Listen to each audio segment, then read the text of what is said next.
Hey, Choice family, Seth Mattison here for week 3 of our Future Ready series. Before we dive into this week, I thought I would share a little bit more of my story. As I'm getting to know you, I thought maybe I'd let you know about me a little more. I grew up on a 4th-generation farm in southern Minnesota. And like many of you, farming's in our blood. My father, my grandfather, my great-grandfather, all on the property, extended property, all at the same time. And I love that we share roots in small rural communities that you serve every single day. And the truth is, in reflection, when I think about it, without our small bank, our small town bank, we wouldn't have made it.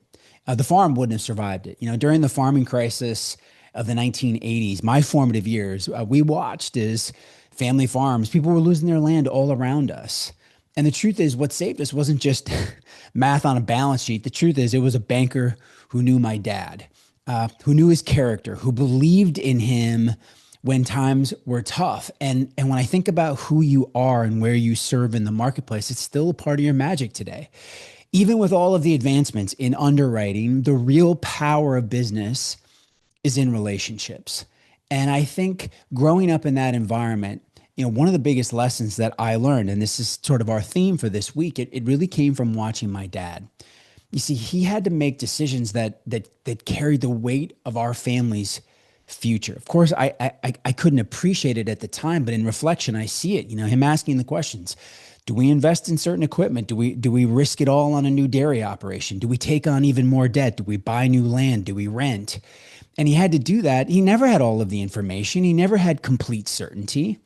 And the truth is, he could have stalled. He could have waited. He could have waited for the most perfect plan, and that would have felt smart. It would have felt safe. But the truth is, it would have cost us the chance to grow. It would have cost us the chance to keep it alive and keep it going. What he showed me was this: growth isn't a feeling. Growth is a practice. You don't wait until you feel brave.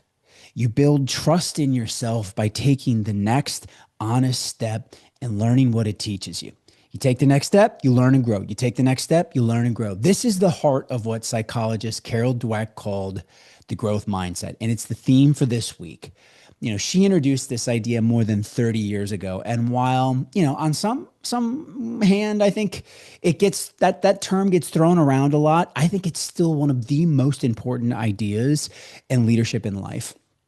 And what her research showed us is that people who believe that they can grow through effort and practice consistently outperform those who believe that their abilities are fixed. And that's really the difference between a growth and a fixed mindset, right? In fact, in one of her studies with students with a growth mindset improved their grades nearly 50% more than their peers.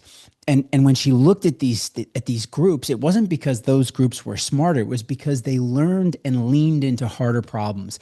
They asked for feedback and they treated mistakes as lessons and not proof that they weren't good enough.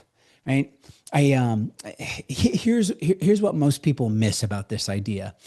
It's that a growth mindset isn't about blind optimism. Right?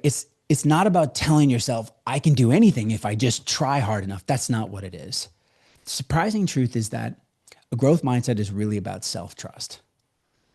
Trust that if I take a shot, I'll learn, right? If I fail, I'll learn. If I get it wrong, I'll grow. It's a belief that, like, I can find a way. Trust that every attempt builds capacity. And the truth is, without self-trust, no shots get taken. And without shots getting taken, there is no growth.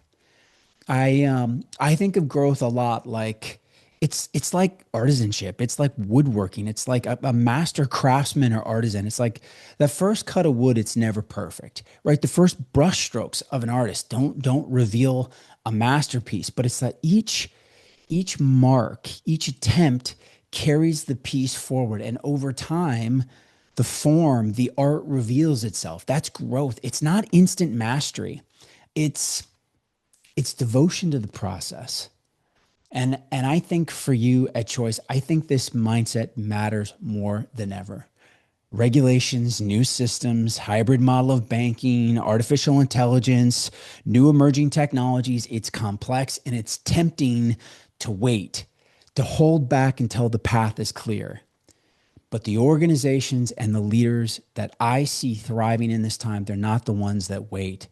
They're the ones that act. They trust themselves, they learn, they adapt, they grow. And the truth is, that's what makes them future ready.